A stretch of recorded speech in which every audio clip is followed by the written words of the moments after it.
Hi everyone, welcome to the Robert McLaughlin Gallery. Today's session is called Your Order Has Shipped. We will be exploring a few artworks from our permanent collection exhibition called Journeys. Let's see what we can learn about making and moving products all over the world using RMG artworks. Let's get started.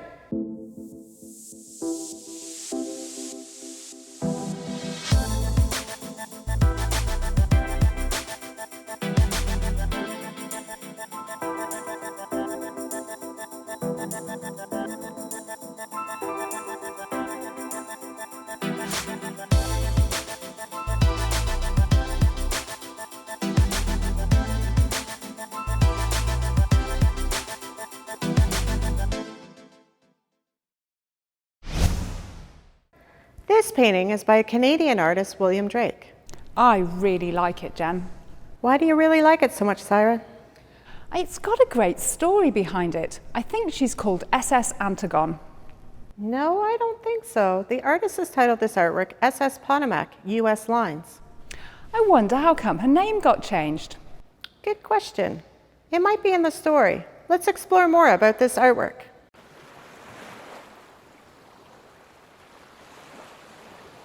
The larger boat is an ocean liner, not to be confused with a cruise ship. We'll learn more about her later. How many boats do you see in this painting? Look carefully, near and far.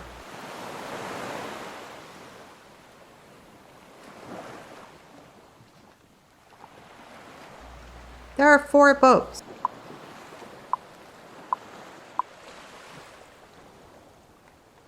Did you get 4 or 5? You could have mistaken this object for a boat, like we did at first, but it's actually the dock. You can see the different types of boats in the foreground. One looks like a floating house. Perhaps the artist was having fun with that one. Can you see the workers? How many are there? We think there is one person in charge. Which one do you think it is? They look like they are overseeing the loading.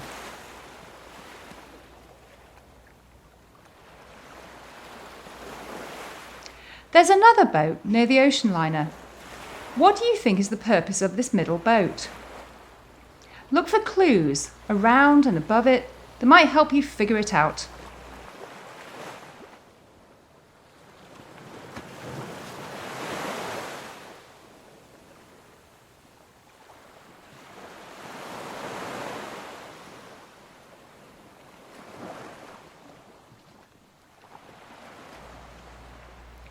Did you spot the cargo being loaded or unloaded? This tells us it's actually a cargo barge.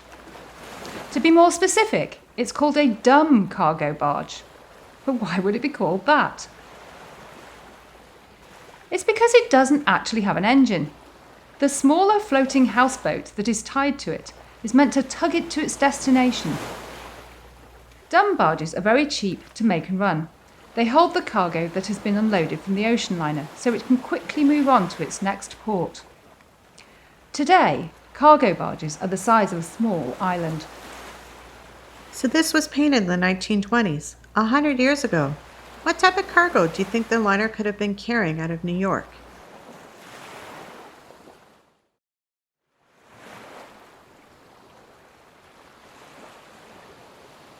Most likely, the liner would have carried cotton, tea, and coffee.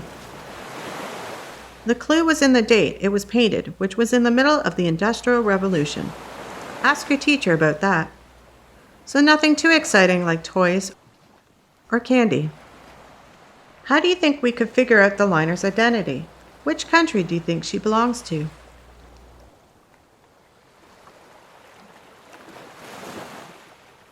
If you have spotted the red, white, and blue funnel and guessed the US, you are correct. The colors and stripes on the funnels always relate to the country and the company the liner belongs to. The artist has added a few more people right at the top of the ship. It can be difficult to paint people, but you can see how the artist has cleverly made a few simple brushstrokes in different colors. But she hasn't always belonged to the United States. She even had a different name. Can you guess which country owned her before? It's a tough question, so here is a clue.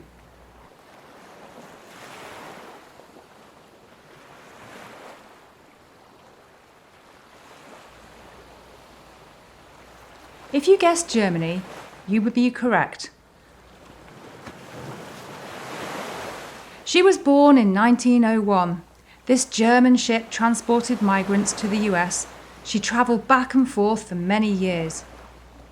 But the United States joined World War I in 1917, and dozens of German ocean liners which had found safety at various American ports were immediately seized and taken over by the US government. She was claimed by the Americans and would never sail under a German flag again. What do you think her main jobs were during the war? The US renamed her SS Potomac. She carried soldiers to fight in the war and medical supplies, and carried injured soldiers back to the US until the end of the war. Thousands of people owed their lives to her. After the war, she became a passenger ship traveling to various countries, including Poland and Germany, probably returning escaped civilians back to their home country. Can you see how much a third-class ticket, the lowest price available, was on the Potomac travelling from New York direct to Danzig? In 1920, the purchase price of a ticket was $106.50. Today, that would amount to 1,900 Canadian dollars. That tells us that as a cruise liner, she was fancy or decked out, luxuriously refitted for the comfort of her passengers. Today, there are 314 cruise ships and around 5,500 cargo container ships traveling the world's oceans. Let's go and take a look at what some of those cargo container ships are moving. The next artworks are by the artist Jimmy Limit. Are these paintings or photographs, Jen? These are photographs. Not all art is made with paint. Can you imagine if you were able to paint something that looks like a photograph? Actually, there are artists that do that. It's called photorealism. So, what do you think of these artworks? I think they're really strange and unusual. Well, they're certainly not like the traditional style of Drake. When were they made, Jen? 2012. This is contemporary art. The artist has a lot to say about modern life. Let's dive in.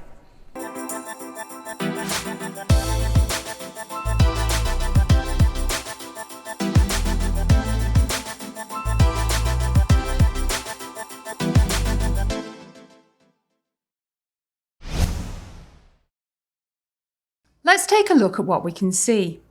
A container of green liquid with a bag of mandarin oranges. The other artwork is an acorn squash with a man-made sponge. Why has the artist put these things together? First of all, between the two of them, he has chosen opposites on the color wheel. If you draw a straight line across the color wheel, this is the color's complement. These colors are basically opposites. Jimmy has actually used triad colors. If you choose a color on the color wheel, then draw an equilateral triangle to find the other two colors. You will notice each color has 3 colors between them to form the triangle. Cool, eh? Let's choose violet. The other 2 colors will be orange and green. These colors will be the secondary colors, which is what Jimmy has chosen for the pair of photographs. There are 4 items. If we chose to pair up 2 items, what do they have in common?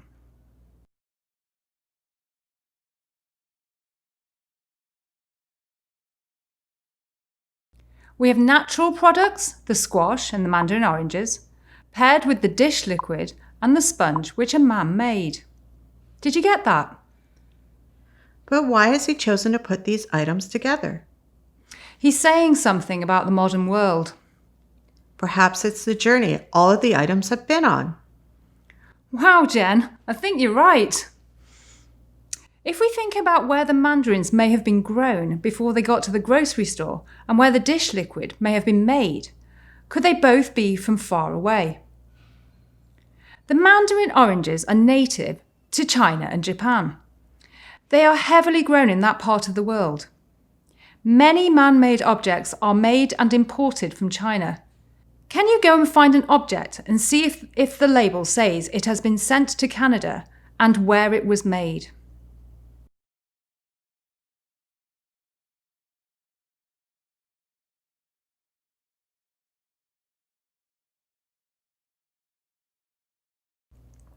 You might wonder why so many things are made in China.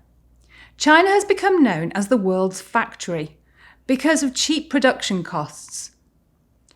This image on the front of Time magazine, Made in China, shows the inside of an iPhone as a Chinese factory. It starts with extracting the raw materials like farming, mining, fishing, and forestry, known as primary, in the supply chain. Which then goes to a supplier who sends it on to different manufacturers, which could be all over the globe. Then the raw materials are turned into other products for the processing or manufacturing stage. For example, wood into furniture, tin into cell phones, fish into fish fingers. This is known as secondary in the supply chain. Finally, the goods are transported to different locations and stores to sell the finished product to the consumer, which is you. Let's take as an example a simple sponge that you may use in the bathtub or to wash a car. Pause for a minute and brainstorm how many different items include sponge or foam in them. For example, memory foam mattresses or foam paint rollers.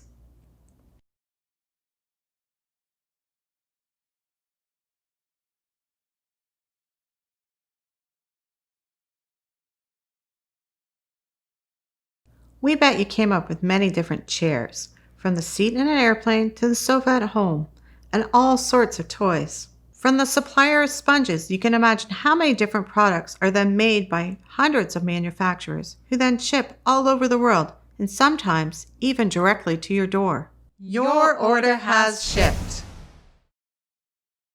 Let's take a look at the photographs by an artist who also has a lot to say about modern life. This artwork is part of a series called Moving Monuments. Is that a person holding a mattress? That is actually the artist, Vesna Pernorovich, carrying the mattress. Mattresses are certainly something that are mass-produced and are needed for homes all over the world. What is mass production? Let's think about that for a moment. Write down some things you have bought or been given recently, but do not include food and drink. Was the item mass-produced? In other words, are there thousands, possibly millions of the identical item out there in the world?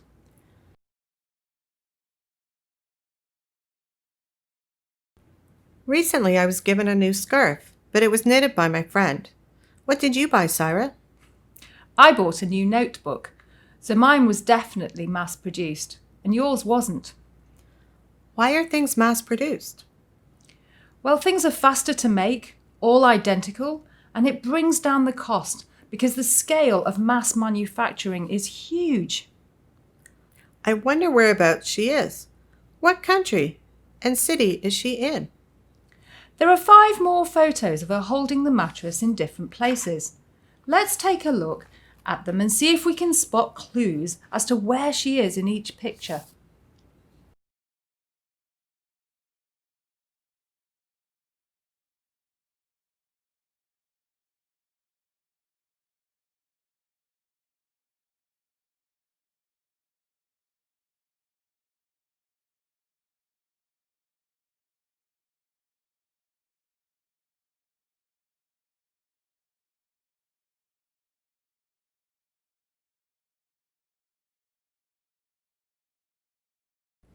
Did you guess all sorts of different places in the world? She's actually in New York. All the photos were taken in one city to show you how different the city is in different parts. Cool, eh? I wonder why she is holding a mattress in the middle of the street. I think the mattress is a symbol. A symbol is a representation for something else, like a beaver is a symbol of Canada. Let me tell you a bit more about the artist's life. Vesna was born in a place that was once called Yugoslavia and came to Canada in the 1980s. She photographed herself in different places with the mattress to represent the feeling of belonging. So her home country no longer existed, and she didn't feel connected to Canada when she first moved here. And this is what the series of artworks is about. That's right, the mattress is a symbol for home. Yes, isn't it interesting that an object that we can have in our homes can be a symbol for something many of us can feel, a feeling of loneliness? Let's try to use some of our own symbols to create artwork about home. Grab a pencil and a blank piece of paper and draw 6 equal-sized squares like this. You will also need some pencil crayons or markers, a tissue, and some tape. Can you think of 5 different objects or events of your life? Let's brainstorm some symbols that go with them. For example, you could draw a rattle to represent the birth of a family member, a cake for a birthday, a band-aid for an injury, a wheel for a bike, any sports equipment to represent your favourite sport, or a desk, books, or a bus to represent school.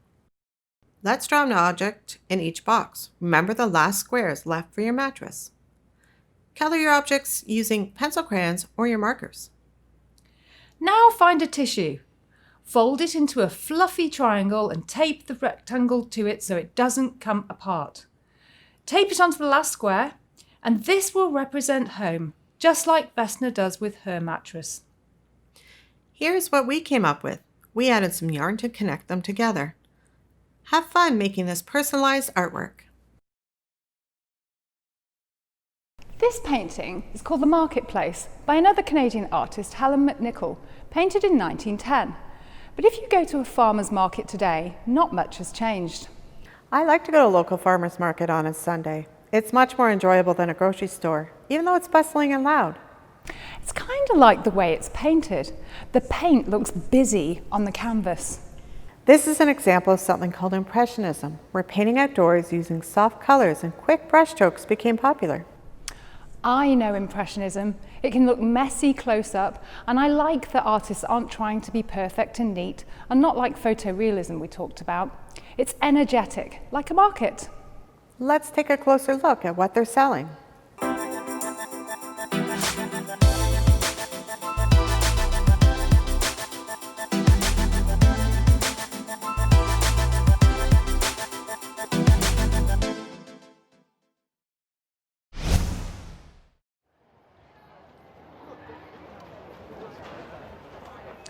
Has anyone been to a farmer's market? What's the atmosphere like? What's it like being there? It often has lots of people with a community-centered feeling, which features local baked goods or items from other local business owners, along with the farmers' fruits and vegetables. Look at what's laid out on the cart. What are they selling?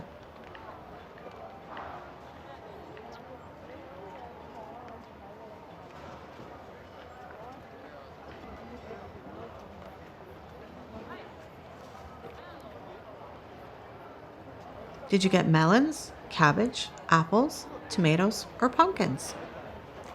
Do you think it's painted here in Ontario? If not Ontario, maybe Montreal. I see a sign written in French. This painting was actually painted in France. The items that they sell in France are very similar to what we would see locally. What produce do you think people are buying the most of at farmers' markets here in Ontario? Dairy, soybeans, vegetables, flowers, corn, livestock? In 2019, at farmers markets across Canada, people spent close to $1.5 billion. They are very popular.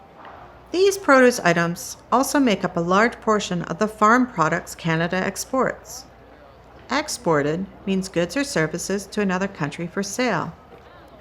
Wheat is Canada's largest crop and the single biggest exporter earner of all our farmed products. In fact, we're one of the top 5 wheat exporters on the planet. What types of fruit in particular would be difficult to find at local farmers' markets? Consider our weather and climate.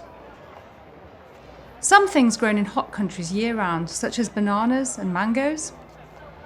An imported good or service is brought into one country that was produced in another. Canada imports billions of dollars of fresh fruit from Central and South America. In 2019, bananas were one of the top imported fruits for Canadians who love to eat 3 billion bananas a year. That is a lot of bananas. What are the benefits of buying from a farmer's market versus the grocery store? Fresh produce supports local farmers and there are no added chemicals. You can buy small or large quantities instead of massive quantities that are pre-packed, like at Costco. Most importantly, the way you feel when you buy at a farmer's market is a feeling of connection to the farmers, the land, and the people around me, which creates a sense of community and goodness. If people are selling their homegrown fruits or vegetables at the side of the road, I always stop and buy something. Do you know what we call those items that don't keep very long versus those that do? Perishable foods are those that spoil the most quickly and require the need to go in the fridge. Non-perishable foods, on the other hand, are those that will take a very, very long time to spoil and are stored in cupboards. Imagine the perishable items being transported across the country or even coming from another country. Let's brainstorm all the different ways items, especially perishable ones, are transported.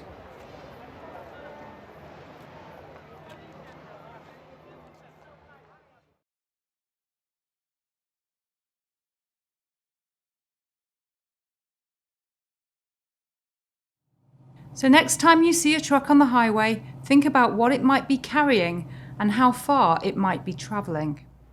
Here's a scenario. You're going shopping for some items for your school's cafeteria, which has run out of dessert items, which you will need to restock quickly. You believe desserts are nothing without bananas and strawberries. These desserts are very popular. Using Google Maps, can you find strawberry farms and banana farms in Ontario? And answer these 3 questions. Which one is the closest farm and how many kilometers is it to your school?